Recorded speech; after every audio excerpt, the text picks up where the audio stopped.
Quiet on the set, please. Hello, test, 1, 2, testing. Captain, we're ready to get started. Just take a seat over there. So I thought we could start with the whole I did my own stunts angle and sort of roll into my method for accomplishing this brooding stare. Yes, we'll get into that in a second. But first, could you comment on the disappearance of Clank? Oh, right. Little guy. What do you want to know about him for? You've got El Numero Uno superhero right here. Ah, look at that, huh? There's your superhero.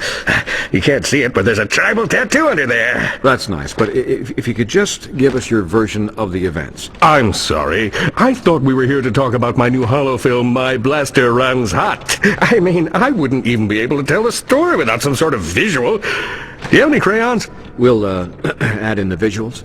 All right. It began a couple of years ago. I was manning my post as chief volunteer at the Planetary Defense Center when a deadly space armada began attacking Metropolis. Naturally, I could have handled the matter myself, but I was compelled to escort a group of underprivileged orphans to safety. I contacted Ratchet and Clank and deputized them to act in my stead. We soon learned that a vile tyrant named Percival Tachyon had amassed a large army and set his sights on destroying the galaxy's thriving Lombax population. Ratchet is the only Lombax. Are you sure? Pretty sure, yeah. Huh. Anyway, Tachyon was after a device that would enable him to bring back a banished race of creatures known as Cragmites. Little did he know, a mysterious race known as the Zoni were giving Clank new abilities, including laser arms.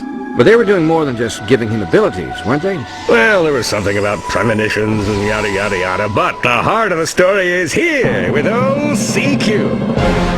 Using my keen intellect and deceptive skills, I planted myself within the Emperor's ranks and tracked down the Dimensionator. Which you promptly delivered into the hands of Tachyon, enabling him to release the Cragmite Scourge. A mere bump on the road to victory, my friend.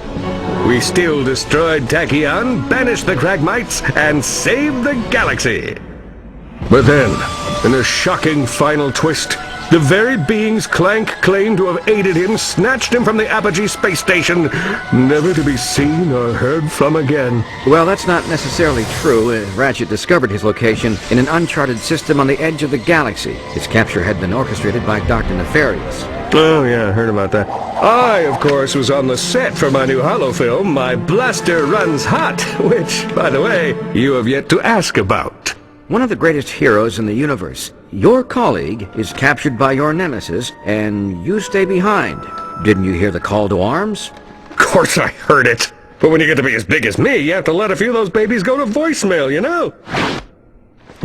Kidding. Ha, had you for a second. Of course I'm going to help Clank. Me and Ratchet planned this whole thing. Hello? Call to arms? Just kidding. It's my assistant. Raoul, fire up the ship and call Ratchet. I've got a hero to save.